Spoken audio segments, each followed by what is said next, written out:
ಸ್ನೇಹಿತರೆ ನಮಸ್ಕಾರ, ನಾನು ರವೀಂದ್ರ ಜೋಶಿ. ಒಂದು ಶುಭ ಸಮಾಚಾರವನ್ನು ಇವತ್ತು ತಮ್ಮೆದುರಿಗೆ ಹೇಳ್ತಾ ಇದ್ದೇನೆ. ಇದು ಭಾರತ ದೇಶದಲ್ಲಿ ಆಗಲೇಬೇಕಾದಂಥ ವಿಚಾರವಾಗಿತ್ತು.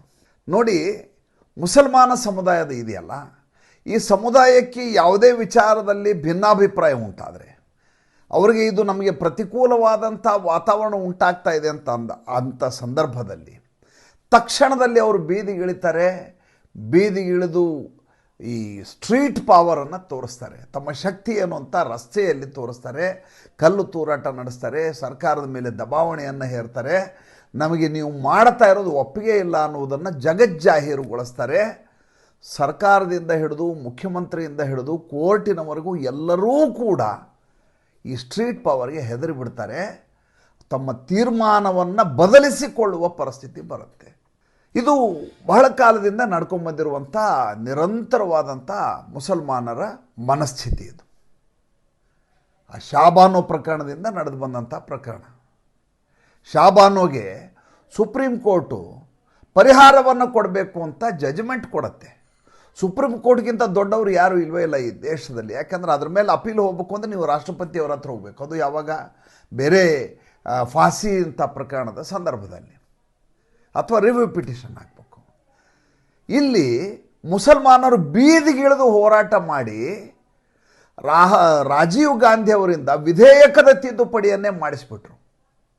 ಅಂದರೆ ಮುಸಲ್ಮಾನರು ಯಾವಾಗ ತಮಗೆ ಅಸಮಾಧಾನ ಆಗುತ್ತೋ ಬೀದಿಗಿಳಿದು ಹೋರಾಟ ಮಾಡಿ ಸರ್ಕಾರವನ್ನು ಬಗ್ಗಿಸಬಲ್ಲೆವು ಅನ್ನುವುದನ್ನು ಸ್ಪಷ್ಟವಾಗಿ ತಿಳ್ಕೊಂಡಿದ್ದಾರೆ. ಆ ಶಕ್ತಿ ಹಿಂದೂಗಳಲ್ಲಿ ಇಲ್ಲವೇ ಇಲ್ಲ. ಹಿಂದೂಗಳ ಕಾನೂನು ಪ್ರಕಾರವೇ ಈ ದೇಶದಲ್ಲಿ ನಾವು ನ್ಯಾಯವನ್ನು ಪಡಿಬೇಕು. ಅದು 500 ವರ್ಷ ಆದರೂ ಪರವಾಗಿಲ್ಲ ಅಂತ ರಾಮ ಮಂದಿರದ ನಿರ್ಮಾಣಕ್ಕೆ 500 ವರ್ಷಗಳ ಕಾಲ ಕಾದಂಥ ಜನ ನಾವೆಂದೂ ಬೀದಿಗಿಳಿದು ಕಲ್ಲು ತೂರಾಟ ಮಾಡೋದಿಲ್ಲ. ನಾವು ಬೀದಿಗಿಳಿದು ಎಂದೂ ಕೂಡ ಸರ್ಕಾರದ ಮೇಲೆ ದಬಾವಣೆಯನ್ನು ಹಾಕೋದಿಲ್ಲ. ನಮ್ಮ ಅಸಮಾಧಾನವನ್ನು ಅಶಾಂತಿಯ ಮೂಲಕ ವ್ಯಕ್ತಪಡಿಸೋದಿಲ್ಲ. ಅದು ಸರಿ ಅಂತ ನಾನು ಹೇಳಲ್ಲ. ಇರುವ ವ್ಯವಸ್ಥೆಯನ್ನು ತಮ್ಮೆದುರಿಗೆ ನಾನು ಹೇಳ್ತಾ ಇದ್ದೇನೆ. ಹಿಂದೂಗಳ ಮನಸ್ಥಿತಿ ಸಂವಿಧಾನದತ್ತವಾಗಿ ಇರುವಂಥ ಅಧಿಕಾರವನ್ನು ಬಳಸಿಕೊಳ್ಳೋದು ಮತ್ತು ನಮ್ಮ ಕರ್ತವ್ಯವನ್ನು ನಾವು ಮಾಡೋದು ಇರುವುದು.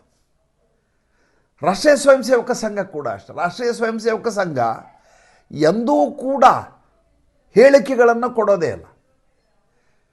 ಪ್ರಿಯಾಂಕಾ ಖರ್ಗೆ ಎಲ್ಲೋ ಕೂತ್ಕೊಂಡು ಹೇಳಿಕೆ ಕೊಡ್ತಾನೆ. ಅದು ಯಾವುದೋ 5 ಸ್ಟಾರ್ ಹೋಟೆಲ್ ಇದ್ದಂಗಿದೆ ರೀ, ಅದು RSS ಹೆಡ್ ಆಫೀಸು ಅಂತಾನೆ.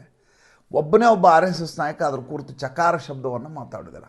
ಮಾತಾಡಬೇಕು ಅಂತ ನಾನು ಹೇಳ್ತಾ ಇಲ್ಲ, ಮಾತಾಡೋದಿಲ್ಲ ಅನ್ನೋ ವಿಚಾರವನ್ನು ತಮಗೆ ತಿಳಿಸ್ತಾ ಇದ್ದೇನೆ. ನಮ್ಮ ಸರ್ಕಾರ ಬಂದರೆ RSSನ್ನು ನಾವು ನಿಷೇಧ ಮಾಡಿಬಿಡ್ತೀವಿ ಅಂತ ಆತ ಹೇಳ್ತಾನೆ. ಆತ ಒಬ್ಬ ಪುಢಾರಿ, ಒಂದು ಕರ್ನಾಟಕದ ಒಂದು ಕಾನ್ಸ್ಟಿಟ್ಯೂಯೆನ್ಸಿ MLA ಆತ, ಈಗ ಒಬ್ಬ ಸಚಿವ. ಅದನ್ನು ಮೀರಿದ ಯಾವುದೇ ಅಧಿಕಾರ ಆಗಲಿ ಶಕ್ತಿ ಆಗಲಿ ಆತನಿಗೂ ಇಲ್ಲ. ಆತನಪ್ಪ ಮಲ್ಲಿಕಾರ್ಜುನ ಮುತ್ಯಾಗಂತೂ ಇಲ್ಲವೇ ಇಲ್ಲ.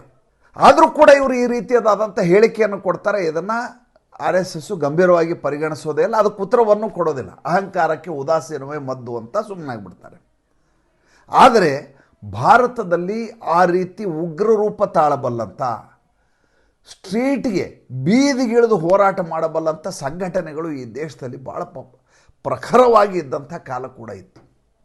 ಆದರೆ ಅವ್ರನ್ನ ಏನು ಮಾಡಲಾಯಿತು ಅಂದರೆ ಅವ್ರ ಮೇಲೆ ಕೇಸ್ ಹಾಕಿ ಅವ್ರನ್ನ ಅನ್ನಾವಿನ್ಯ ಮಾಡಿ ಅವ್ರಿಗೆ ಯಥೋಭ್ರಷ್ಟ ತಥೋಭ್ರಷ್ಟ ಮಾಡಿ ತ್ರಿಶಂಕು ನರಕವನ್ನು ತೋರಿಸಿ ಅವರ ಬದುಕನ್ನು ಬರ್ಬಾದ ಮಾಡಿದ್ದರಿಂದ ಅವ್ರ ಧ್ವನಿ ಎತ್ತೋದನ್ನು ಬಿಟ್ಟುಬಿಟ್ರು. ಗೋವುಗಳ ಕಳ್ಳ ಸಾಗಾಟ ನಡೀತಾ ಇದೆ, ಹೋಗಿ ಚಚ್ಚಿ ಆ ಗೋವುಗಳನ್ನು ಬಿಡಿಸ್ಕೊಂಡು ಬರ್ತಾಯಿದ್ರು. ಯಾರಾದರೂ ಅನಗತ್ಯವಾಗಿ ಹಿಂದೂಗಳ ಮೇಲೆ ದಾಳಿ ಆಯಿತಾ ಹೋಗಿ ಅಟ್ಯಾಕ್ ಮಾಡಿ ಸರಿ ಮಾಡಿಸ್ಕೊಂಡು ಬರ್ತಾಯಿದ್ರು. ಅಗತ್ಯ ಬಿದ್ದರೆ ಪೊಲೀಸರ ಹತ್ರ ಹೋಗ್ತಾಯಿದ್ರು. ರೌಡಿ ಶೀಟ್ರ್ ಹಾಕಿದ್ರು, ಹೆದರ್ತಿರಲಿಲ್ಲ. ಏನಾಗತ್ತೆ ಆಗಲಿ ಅಂತ ಹೋರಾಟ ಮಾಡೋರು. ಆದರೆ ಕಾಲಾಂತರದಲ್ಲಿ ಈ ರೀತಿಯಾಗಿ ಸ್ಟ್ರೀಟ್ ಫೈಟ್ ಮಾಡುವಂಥ ಒಂದು ದೊಡ್ಡ ಪಡೆ ಈ ದೇಶದಲ್ಲಿ ನಿಧಾನಕ್ಕೆ ನಾಮಾವಶೇಷ ಆಗ್ತಾ ಬಂದ್ಬಿಡ್ತು. ರಾಷ್ಟ್ರೀಯ ಸ್ವಯಂ ಸೇವಕ ಸಂಘ ತಾಳ್ಮೆಗೆ ಮತ್ತೊಂದು ಪಾರಿಭಾಷಿಕ ಶಬ್ದ ಅಥವಾ ಅನ್ವರ್ಥವಾದ ಶಬ್ದ. ಅದೆಂದೂ ಉಗ್ರ ರೂಪ ತಾಳೋದೇ ಇಲ್ಲ. ಉಗ್ರ ರೂಪ ತಾಳೋ ಅಂದರೆ ಬಾಂಬ್ ಹಾಕಬೇಕು ಅಂತಲ್ಲ. ನಿಮ್ಮ ಸಿಟ್ಟನ್ನು ಸಾತ್ವಿಕ ಅಲ್ಲದೆ ಬೀದಿಯಲ್ಲಿಳಿದು ನಾವು ರೌದ್ರ ರೂಪ ತಾಳಬಲ್ಲೆವು ಅಂತ ಶಿವತಾಂಡವ ನೃತ್ಯ ಮಾಡೋದಕ್ಕೆ ನಾನು ಉಗ್ರ ರೂಪ ಅಂತ ಹೇಳ್ತಾ ಇರೋದು. ಅದು ಕಾಲಾಂತರದಲ್ಲಿ ಕಡಿಮೆ ಆಗ್ತಾ ಬಂದ್ಬಿಡ್ತು. ಯಾವಾಗ ಕಡಿಮೆ ಆಯಿತು?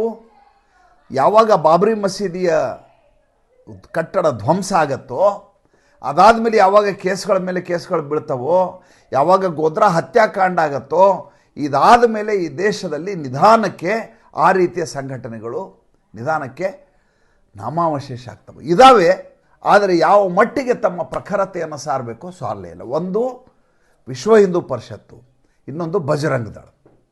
ಬಜರಂಗ್ ದಳ ಅಂತೂ ಆ ಯುವ ಪಡೆ ಇದೆಯಲ್ಲ, ಅದರ ಶಕ್ತಿಯೇ ಬೇರೆ. ಹೆಸರೇ ಬಜರಂಗಿ. ಹನುಮನ ದಾರ್ಷ್ಟ್ಯ, ಹನುಮನ ಧೈರ್ಯ, ಹನುಮನ ದೃಢಕಾಯ, ಹನುಮನ ಶೌರ್ಯ, ಹನುಮನ ಪರಾಕ್ರಮ, ಹನುಮನ ಜಿಗಿತ ಎಲ್ಲವೂ ಇರುವಂಥ ಆ ಮೂಲ ದ್ರವ್ಯ ಇಟ್ಟುಕೊಂಡಂಥ ಸಂಘಟನೆ. ನೋಡಿ, ಯಾವುದೇ ಎಸ್ ಪಿ ಇರಬಹುದು, ಯಾವುದೇ ಡಿ ಸಿ ಇರಬಹುದು, ಯಾವುದೇ ಸಿ ಎಮ್ ಇರಬಹುದು, ಯಾವುದೇ ಪಿ ಎಮ್ ಇರಬಹುದು, ಆ ಥರ ಒಂದಂಶದ ಕಾರ್ಯಕ್ರಮ ಏನಪ್ಪ ಅಂದರೆ, ತನ್ನ ರಾಜ್ಯದಲ್ಲಿ ಅಥವಾ ತನ್ನ ಜಿಲ್ಲೆಯಲ್ಲಿ ಅಥವಾ ತನ್ನ ತಾಲೂಕಿನಲ್ಲಿ ಅಥವಾ ತನ್ನ ದೇಶದಲ್ಲಿ ಎಲ್ಲಿಯೂ ಕೂಡ ಗಲಭೆಗಳಾಗಬಾರ್ದು, ಅಶಾಂತಿ ಇರಬಾರ್ದು ಅಂತ ಬಯಸ್ತಾನೆ. ಏಕೆಂದರೆ ಅದನ್ನು ನಿಯಂತ್ರಣ ಮಾಡಲಿಕ್ಕೆ ಆಗೋದಿಲ್ಲ ಅನ್ನುವಂಥ ಕಾರಣಕ್ಕೋಸ್ಕರ. ಒಂದು ಸಲ ಬೆಂಕಿ ಹತ್ತಲಿಕ್ಕೆ ಶುರುವಾಗ್ಬಿಟ್ರೆ ಅದನ್ನ ನಿಲ್ಲಿಸ್ಲಿಕ್ಕೆ ಯಾರ ಕಡೆನೂ ಸಾಧ್ಯವೇ ಇಲ್ಲ. ನೀವು ಅದಕ್ಕೆ ಮತ್ತೆ ಪ್ಯಾರಾಮಿಲಿಟ್ರಿ ಫೋರ್ಸ್ ತರ್ತೀರಿ, ಮತ್ತಿನ್ನೇನೋ ಮಾಡ್ತೀರಿ, ಅಪಕೀರ್ತಿ ಹರಡತ್ತೆ, ನಿಮ್ಮ ಕಡೆ ಸರ್ಕಾರ ನಡೆಸ್ಲಿಕ್ಕೆ ಆಗ್ತಾಯಿಲ್ಲ, ನೀವು ನಿತ್ರಾಣ ಆಗಿದ್ದೀರಿ ಅಂತ ತೋರಿಸ್ಕೊಡತ್ತೆ, ಹೆಸರು ಹಾಳಾಗತ್ತೆ, ಕಳಂಕ ಬರುತ್ತೆ, ಏನೆಲ್ಲ ಆಗಿಬಿಡುತ್ತೆ. ಅದಕ್ಕೆ ಯಾವ ಎಸ್ ಪಿ, ಯಾವ ಡಿ ಸಿ, ಯಾವ ಎಮ್ ಎಲ್ ಎ, ಯಾವ ಎಂ ಪಿ ಯಾರೂ ಕೂಡ ತಮ್ಮ ಕಾರ್ಯಕ್ಷೇತ್ರದಲ್ಲಿ ಗಲಾಟೆ ಆಗಬಾರ್ದು ಅಂತ ಬಯಸ್ತಾರೆ. ಎಷ್ಟೇ ಒಳಗಡೆ ದ್ವೇಷ ಇದ್ದರೂ ಕೂಡ, ಎಷ್ಟೇ ಸೇಡಿನ ಮನೋಭಾವ ಇದ್ದರೂ ಕೂಡ, ಎಷ್ಟೇ ಒಳಗಡೆ ರೋಷವಕ್ಕೆ ಹರಿತಾ ಇದ್ದರೂ ಕೂಡ ಗಲಭೆಗೆ ಅವಕಾಶವನ್ನು ಕೊಡೋದಿಲ್ಲ. ನರೇಂದ್ರ ಮೋದಿ ಅವರು ಮಾಡಿದ್ದದೆ. ಸರ್ಕಾರ ಮುಖ್ಯಮಂತ್ರಿಯಾಗಿ ಬರ್ತಾರೆ, ಬಂದ ಕೆಲವು ವಾರಗಳಲ್ಲಿ ಗೋಧ್ರಾ ಹತ್ಯಾಕಾಂಡ ಆಗಿಬಿಡುತ್ತೆ. ಆ ಗೋಧ್ರಾ ಹತ್ಯಾಕಾಂಡ ಕೇವಲ ಟ್ರೈನಿಗೆ ಮಾತ್ರ ಸೀಮಿತ ಆಗಲಾರದೆ ಗುಜರಾತ್ನಲ್ಲಿ ಭುಗಿಲೆದ್ದು ಬಿಡ್ತದೆ ಹಿಂದೂ ಮುಸಲ್ಮಾನರ ಗಲಭೆಗಳು. ಅದು ಯಾವ ಮಟ್ಟಿಗೆ ಹೋಗಿಬಿಡತ್ತೆ ಅಂದರೆ, ಇಡೀ ಜಗತ್ತಿನಾದ್ಯಂತ BBC-ಯಿಂದ ಹಿಡಿದು ಎಲ್ಲರೂ ಅದರ ಮೇಲೆ ಡಾಕ್ಯುಮೆಂಟ್ರಿ ಮಾಡಲಿಕ್ಕೆ ಶುರು ಮಾಡ್ತಾರೆ. ವರ್ಷಗಟ್ಟಲೆ ಪ್ರಕರಣಗಳು ನಡೀತವೆ. ನರೇಂದ್ರ ಮೋದಿ ಒಂದು ತೀರ್ಮಾನ ಮಾಡ್ತಾರೆ, ನಾನು ಈ ಮೂಲಕ ಹೆಸರನ್ನು ಮಾಡಬಾರ್ದು, ಹಿಂದೂಗಳ ಒಗ್ಗಟ್ಟು ಅಂದರೆ ಬೆಂಕಿ ಹಚ್ಚೋದಲ್ಲ ಅಂತ ಈ ವಿಶ್ವ ಹಿಂದೂ ಪರಿಷತ್ತು ಮತ್ತು ಈ ಬಜರಂಗ ದಳ ಎಷ್ಟು ಸಾಧ್ಯವೋ ಅಷ್ಟು ಮೆತ್ತಗೊಳಿಸುವಂಥ ಪ್ರಯತ್ನವನ್ನು ಮಾಡ್ತಾರೆ. ಅವಾಗ ಡಾಕ್ಟರ್ ಪ್ರವೀಣ್ ತೊಗಾಡಿಯಾ ಅಂತ ಇದ್ದದ್ದು. ಅವ್ರ ಹೇಳಿಕೆಗಳ ವಿಚಿತ್ರವಾದ, ವಿನಯ್ ಕಟಿಯಾರ್, ಪ್ರವೀಣ್ ತೊಗಾಡಿಯಾ, ನಾಲಿಗೆ ಕತ್ತರಿಸ್ಬಿಡ್ರಿ ಅಂತ ಹೇಳೋರು. ಅವರು ಯಾರೋ ನಮ್ಮ ವಿರುದ್ಧ ಮಾತಾಡಿ ನಾಲಿಗೆ ಕತ್ತರಿಸಿ ನಾವು ₹1 ಕೋಟಿ, ₹1,00,000 ಕೊಡ್ತೀನಿ, ₹10,00,000 ಕೊಡ್ತೀನಿ ಅಂತ ಹೇಳಿಕೆ ಕೊಡುವಂಥ ಪ್ರಖರವಾದ ಹಿಂದುತ್ವವಾದಿಗಳಿದ್ರು ಇಲ್ಲಿ. ನರೇಂದ್ರ ಮೋದಿ ಅವರು ಒಂದೇ ಒಂದು ಸ್ಟೇಟ್ಮೆಂಟ್ ಕೊಟ್ಟದ್ದಕ್ಕೆ ಸಾಧ್ವಿ ಪ್ರಜ್ಞಾ ಸಿಂಗ್ ಗೋಡ್ಸೆ ಪರವಾಗಿ ಆಕೆಗೆ ಟಿಕೆಟನ್ನೇ ನಿರಾಕರಿಸಿಬಿಟ್ರು.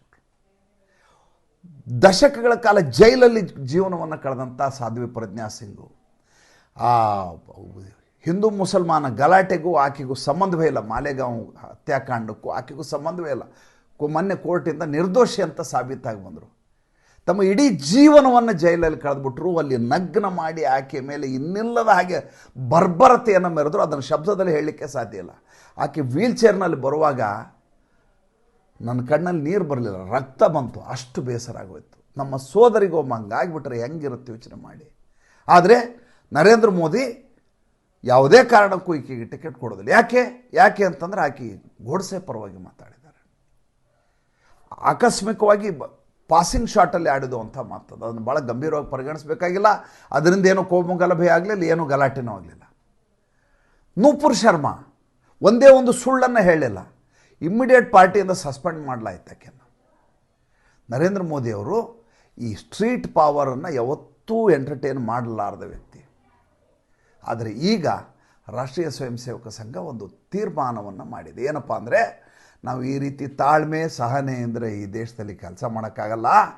ಇಲ್ಲದೆ ಹೋದರೆ ಪ್ರತಿ ಬಾರಿ ಇದೇ ರೀತಿ ಮಾಡ್ತಾರೆ. ಒಂದು ಸಲ ಇವರು CAA NRC ವಿರುದ್ಧ ಹೋರಾಟ ಅಂತ ಬೀದಿಗಿಳಿತಾರೆ. ಶುಕ್ರವಾರ ಮಧ್ಯಾಹ್ನ ನಮಾಜ್ ಆದಮೇಲೆ ಅಲ್ಲಿ ಕೂತಿರುವಂಥ ಇಮಾಮು ಬೀದಿಗಿಳಿರಿ ಅಂತ ಹೇಳಿದ್ರೆ ಏನೂ ಯೋಚನೆ ಮಾಡಲಾರದೆ ಕಲ್ಲು ಹಿಡ್ಕೊಂಡು ಇಳಿಯುವಂಥ ಒಂದು ದೊಡ್ಡ ಪಡೆ ಮುಸಲ್ಮಾನ ಸಮುದಾಯದಲ್ಲಿದೆ. ಯಾವುದೇ ಊರಿರಲಿ, ಅದು ಕಾನ್ಪುರ್ ಇರಲಿ, ಲಕ್ನೋ ಇರಲಿ, ಮೇರಠ್ ಇರಲಿ, ಬೆಂಗಳೂರು ಇರಲಿ, ದಿಲ್ಲಿ ಇರಲಿ, ಬಳ್ಳಾರಿ ಇರಲಿ, ಗುಲ್ಬರ್ಗ ಇರಲಿ, ಯಾವುದೇ ಊರಿರಲಿ, ಯಾವ ರೀತಿ ಇಳಿತಾರೆ. ಅವರು ಯೋಚನೆ ಮಾಡೋದಿಲ್ಲ. ನಾಳೆ ಕೇಸ್ ಹಾಕ್ತಾರೆ, ಕೊಲೆ ಹಾಕ್ತೀವಿ, ಗುಂಡು ಹೊಡಿತಾರೆ, ನಮ್ಗೆ ಅವ್ಯಾವ ಪ್ರಶ್ನೆ ಇರಲ್ಲ, ಇಳಿತಾರೆ ಅವರು. ನಮ್ಮಲ್ಲಿ ಆ ರೀತಿಯಾದಂಥ ಆ ಶಕ್ತಿಯನ್ನು ಬೀದಿಗಿಳಿದು ತೋರಿಸಿ ತಮ್ಮ ಕೆಲಸವನ್ನು ಸಾಬೀತು ನೋಡಿ. ಕೋರ್ಟ್ ಕೂಡ ಹೆದರತ್ತೆ ಬೀದಿ ಶಕ್ತಿಗೆ, ಸ್ಟ್ರೀಟ್ ಪವರ್ಗೆ ಸುಪ್ರೀಂ ಕೋರ್ಟ್ ಹೆದರತ್ತೆ. ಜಡ್ಜ್ಮೆಂಟ್ ಕೊಡುವಾಗ ಆಲೋಚನೆ ಮಾಡುತ್ತೆ, ಎಲ್ಲಿ ಬೀದಿಗಿಳಿದು ಇಡೀ ದೇಶದಲ್ಲಿ ಬೆಂಕಿ ಹೊತ್ಕೊಳ್ಳುತ್ತೋ ಅನ್ನೋಂಥ ಭಯ ಇರುತ್ತೆ. ಇಲ್ಲದೆ ಹೋದರೆ ಪಾರ್ದಿವಾಲ ಅವತ್ತಿನ ದಿವಸ ನೀನು ದೇಶದ ಕ್ಷಮೆ ಕೇಳು ಅಂತ ನೂಪುರ್ ಶರ್ಮಾಗೆ ಹೇಳ್ತಿರ್ಲಿಲ್ಲ. ಅಷ್ಟೊತ್ತಿಗೆ ಸರ್ತನ್ ಸೆ ಜುದಂ ಮಾಡಿ ಆಗೋಗಿತ್ತು. ರಾಕೇಶ್ ಅನ್ನುವಂಥ ಟೇಲರ್ದು ಆತೊಬ್ಬನೇ ಅಲ್ಲ 4-5 ಜನ ಆವಾಗ ಮರ್ಡರ್ ಮಾಡಿ ಹಾಕಿಬಿಟ್ರು. ಹಾಗೆ ಈಗ ಕಾಲಘಟ್ಟ ಆಗಿದೆ. ಯಾಕೆ? ದೀಪು ಚಂದ್ರ ದಾಸ್ ಎನ್ನುವಂಥ ಒಬ್ಬ ಯುವಕ ಮಾಡಲಾರದ ತಪ್ಪಿಗೆ ಹಿಂದೂವಾಗಿರುವ ಏಕಮೇವ ಕಾರಣಕ್ಕೆ ಪೊಲೀಸರೇ ಆತನನ್ನು ಗಲಭೆಕೋರರ ಕೈಗೆ ಹ್ಯಾಂಡ್ ಓವರ್ ಮಾಡ್ತಾರೆ. ಮೊಬೈಲ್ನಲ್ಲಿ ರೆಕಾರ್ಡ್ ಮಾಡಿ ಆತನನ್ನು ಬೆತ್ತಲುಗೊಳಿಸಿ ಮರಕ್ಕೆ ಕಟ್ಟಿ ಬೆಂಕಿ ಹಚ್ತಾರೆ. ಜಗತ್ತಿನಾದ್ಯಂತ ಇದು ವೈರಲ್ ಆಗತ್ತೆ. ಆವಾಗ ಯೋಚನೆ ಮಾಡಬೇಕಾದ ಸಂದರ್ಭ. ಯಾಕೆಂದರೆ ಪಕ್ಕದಲ್ಲಿರುವ ಪಶ್ಚಿಮ ಬಂಗಾಳದಲ್ಲಿ ಮುಂದಿನ ದಿನಗಳು ದುರ್ಭರ ಆಗಿರ್ತವೆ. ನಾವೇನಾದರೂ ಈಗ ಸ್ವಲ್ಪ ಪ್ರಖರವಾಗಿ ನಮ್ಮ ಧ್ವನಿಯನ್ನು ಎತ್ತದೆ ಹೋದರೆ ದೇಶ ನಡೆಯೋದಿಲ್ಲ. 250 ನುಕ್ಕಡ ಸಭಾಗಳನ್ನು ಪಶ್ಚಿಮ ಬಂಗಾಳದಲ್ಲಿ ಆಯೋಜನೆ ಮಾಡ್ತಾ ಇದೆ. ಭಾರತೀಯ ಜನತಾ ಪಾರ್ಟಿ ಹೆಸರನ್ನು ಎಲ್ಲಿಯೂ ಉಲ್ಲೇಖ ಮಾಡೋದಿಲ್ಲ. ಇದಕ್ಕೆ ಏಕತ್ರೀಕರಣ ಸಭಾ ಅಂತ ಹೆಸರಿಟ್ಟಾರೆ. ಏಕತ್ರೀಕರಣ, ನೀನು ಹಿಂದೂ, ನಿನ್ನ ಬದುಕನ್ನು ಬಚಾವ್ ಮಾಡ್ಕೊಳ್ಳೋದು ನಿನ್ನ ಕೈಯಲ್ಲಿದೆ ಅಂತ ಮಾತ್ರ ಹೇಳ್ತಾರೆ. ಅದರಲ್ಲಿ ತನ್ನ ಮೂಲಕ ವಿಶ್ವ ಹಿಂದೂ ಪರಿಷತ್ತು ಮತ್ತು ಬಜರಂಗ ದಳ ಎರಡಕ್ಕೂ ಶಕ್ತಿಯನ್ನು ತುಂಬುವಂಥ, ಬಲವರ್ಧನೆಯನ್ನು ಮಾಡುವಂಥ ಒಂದು ತೀರ್ಮಾನಕ್ಕೆ ಈ ಕ್ಷಣದಲ್ಲಿ ಪಶ್ಚಿಮ ಬಂಗಾಳದಲ್ಲಿ ಬರಲಾಗಿದೆ. ಇದು ದೇಶಾದ್ಯಂತ ಮುಂದುವರಿಯುತ್ತೆ. ಇದು ಅದರರ್ಥ ಹೋಗಿ ಮನೆ ಮನೆ ಕಲ್ಲು ಹೊಡಿ, ಅಂಗಡಿ ಆಸ್ತಿ ಪಾಸ್ತಿ ನಾಶ ಮಾಡು, ಸರ್ಕಾರಿ ಆಸ್ತಿಯನ್ನು ವಶಪಡಿಸ್ಕೊ ಹೊಡೆದು ಚಿಲ್ಲಾಪಿಲ್ಲಿ ಮಾಡುವಂಥ ಅಲ್ಲ. ನಾವು ಕೂಡ ನಿಮ್ಮ ಹಾಗೆ ಧ್ವನಿ ಎತ್ತಬಲ್ಲೆವು. ನಾವು 80% ಇರುವಂಥ ಜನ, 80-85% ಇರುವಂಥ ಜನ ಶಾಂತರಾಗಿದ್ದೀವಿ ಅಂದರೆ ನಾವು ನಿರ್ವೀರ್ಯರಲ್ಲ. ನಾವು ಕೂಡ ಸ್ಟ್ರೀಟ್ ಫೈಟ್ ಮಾಡಬಲ್ಲೆವು. ನಮ್ಮ ಹತ್ರ ಸ್ಟ್ರೀಟ್ ಪವರ್ ಇದೆ ಅನ್ನೋದನ್ನು ದೇಶಕ್ಕೆ ತೋರಿಸ್ಬೇಕಾಗಿದೆ. ಜೊತೆಗೆ ಯಾವ ಮುಸಲ್ಮಾನ ಸಮುದಾಯದವರು ಹೆದರಿಸ್ಕೊಂಡು ಓಡಾಡ್ತಾ ಇದ್ದಾರೆ ನೋಡಿ. ಈಗ ಹುಮಾಯೂನ್ ಕಬೀರ್ ಅನ್ನೋ ಮೊದಲು ಶುರು ಮಾಡಿದ್ದೇನಪ್ಪ? ಮೊದಲು ಶುರು ಮಾಡಿದ್ದು ನಾನೊಂದು ಮುರ್ಷಿದಾಬಾದ್ನಲ್ಲಿ ಮಸೀದಿ ಕಟ್ತೀನಿ ಅಂದ. ಅಲ್ಲ ರೀ, ಅಯೋಧ್ಯದಲ್ಲಿ 5 ಎಕರೆ ಜಾಗ ಕೊಟ್ಟಿದ್ದೀವಿ ಅವ್ರಿಗೆ. ಅದ್ಭುತವಾಗಿ ಜಾಗತಿಕ ಮಟ್ಟದಲ್ಲಿ, ವೈಶ್ವಿಕ ಮಟ್ಟದಲ್ಲಿ ಮಸೀದಿ ಮಾಡ್ಬೋದು. ಬಾಬ್ರಿ ಮಸೀದಿನ ಯಾರು ಡೊನೇಷನ್ ಕೊಡಲಿಲ್ಲ, ಯಾರು ಇನಿಷಿಯೇಟ್ ತೊಗೊಳ್ಳಿಲ್ಲ, ಯಾರು ಕೋರ್ಟ್ನಲ್ಲಿ ಹೋರಾಟ ಮಾಡಿದ್ರಲ್ಲ, ರಾಮ ಜನ್ಮಭೂಮಿ ವಿರುದ್ಧವಾಗಿ ಪ್ರತಿವಾದಿಗಳಾಗಿದ್ರಲ್ಲ, ಅವರೇ ಇದರ ಇನಿಷಿಯೇಟಿವ್ ತಗೊಂಡು ಅಲ್ಲಿ ಕಟ್ಟಡ ಕಟ್ಟಲಿಕ್ಕೆ ತಯಾರಾಗಲಿಲ್ಲ ಬಾಬ್ರಿ ಮಸೀದಿನ. ಇವ್ರು ಚಿಕ್ಕಪ್ಪನೂ ಅಲ್ಲ ದೊಡ್ಡಪ್ಪನೂ ಅಲ್ಲ ಬಾಬರ್. ಇವ್ರಿಗೆ ಹುಮಾಯೂನು ಏನಾಗಬೇಕಲ್ಲ, ಬಾಬರು ಏನಾಗಬೇಕಲ್ಲ. ಆದರೆ ಈ ಹುಮಾಯೂನ್ಗೆ ಆ ಬಾಬರಿ ಮಸೀದಿ ಕಟ್ಟಬೇಕು ಅಂತ ಆಸೆ ಮುರ್ಷಿದಾಬಾದ್ನಲ್ಲಿ.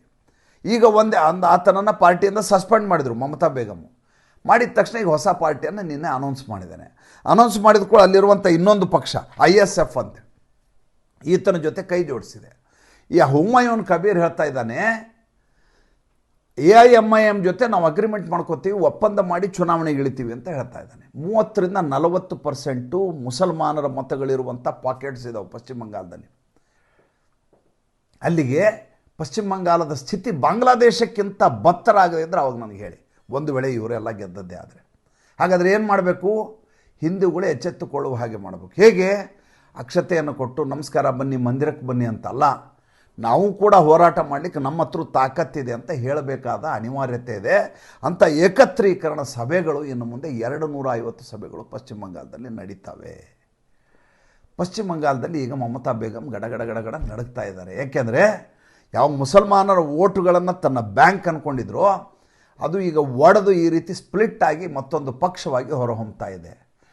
ಅವ್ರ ಜೊತೆ ರಾಜಿ ಮಾಡಿಕೊಂಡು ಸೀಟು ಒಪ್ಪಂದ ಮಾಡಿಕೊಂಡು ಮಮತಾ ಬೇಗಮ್ ಮಾತಾಡುವ ಸಾಧ್ಯತೆ ಕೂಡ ಸ್ಪಷ್ಟವಾಗಿರುತ್ತೆ. ಆದರೆ ಒಂದು ದಿಟ ಮುಸಲ್ಮಾನರು ಈ ರೀತಿ ಒಗ್ಗಟ್ಟಾದಾಗಲೆಲ್ಲ ಹಿಂದೂಗಳ ಆಲೋಚನೆ ಮಾಡಲಿಕ್ಕೆ ಶುರು ಮಾಡ್ತಾರೆ. ಓಹೋ, ನಮ್ಮ ವಿರುದ್ಧ ಷಡ್ಯಂತ್ರ ನಡೀತಾ ಇದೆ, ಈಗ ನಾವು ಎಚ್ಚರ ಆಗಬೇಕು. ಯಾಕಂದರೆ ಮೊನ್ನೆ ನಾವು ಬಿಹಾರದಲ್ಲಿ ಇದನ್ನು ನೋಡಿದ್ದೀವಿ. ತೇಜಸ್ವಿ ಯಾದವರು ಮುಸಲ್ಮಾನರು ನಮ್ಮ ಕಾಂಬಿನೇಷನ್ ಅಂತ ಹೇಳ್ಕೊಂಡು ಓಡಾಡಿದ್ರು. ಉಳಿದ ಎಲ್ಲ ಸಮುದಾಯದವರು ಒಟ್ಟಾಗಿ ಅವ್ರನ್ನ ಪೂರ್ತಿ ಮಕ್ಕಡೆ ಮಲಗಿಸಿದರು. ತೇಜಸ್ವಿ ಯಾದವ್ ಫಾರಿನ್ನಲ್ಲಿದ್ದಾನೆ, ಯಾವ ದೇಶದಲ್ಲಿದ್ದಾನೆ ಯಾರಿಗೂ ಗೊತ್ತಿಲ್ಲ. ಹೆಂಡತಿ ಕರ್ಕೊಂಡು ಹನಿಮೂನ್ ಹೋಗಿದ್ದಾನೆ. ಪಶ್ಚಿಮ ಬಂಗಾಳದಲ್ಲಿ ಮುಸಲ್ಮಾನರ ಏಕತ್ರೀಕರಣ ಆದರೆ, ಧ್ರುವೀಕರಣ ಆಗಿದ್ದೆ ಆದರೆ ಹಿಂದೂಗಳ ಒಗ್ಗಟ್ಟಾಗುವುದಂತೂ 100ಕ್ಕೆ 100 ದಿಟ. ಈ ಬಾರಿಯ ಚುನಾವಣೆಯಲ್ಲಿ ಒಂದು 8-10 ದಿವಸ ಅಲ್ಲಿ ಇರಬೇಕು ಅಂತ ಆಸೆ ಇದೆ. ನೀವೆಲ್ಲ ಆಶೀರ್ವಾದ ಮಾಡಿದ್ದೆ ಆದರೆ ಖಂಡಿತ ಹೋಗಿ ಅಲ್ಲಿಂದನೇ ವರದಿ ಮಾಡಬೇಕು ಅಂತ ಮಾಡಿದ್ದೀನಿ. ನೋಡೋಣ ಏನಾಗುತ್ತೆ. ಮತ್ತು ಮುಂದಿನ ಸಂಚಿಕೆಯಲ್ಲಿ ಹೊಸ ವಿಷಯದೊಂದಿಗೆ ಬರ್ತೀನಿ. ಸಂಚಿಕೆ ಇಷ್ಟ ಆಗಿದ್ರೆ ಲೈಕ್ ಮಾಡಿ, ಫಾಲೋ ಮಾಡಿ, ಶೇರ್ ಮಾಡಿ. ನಮಸ್ಕಾರ.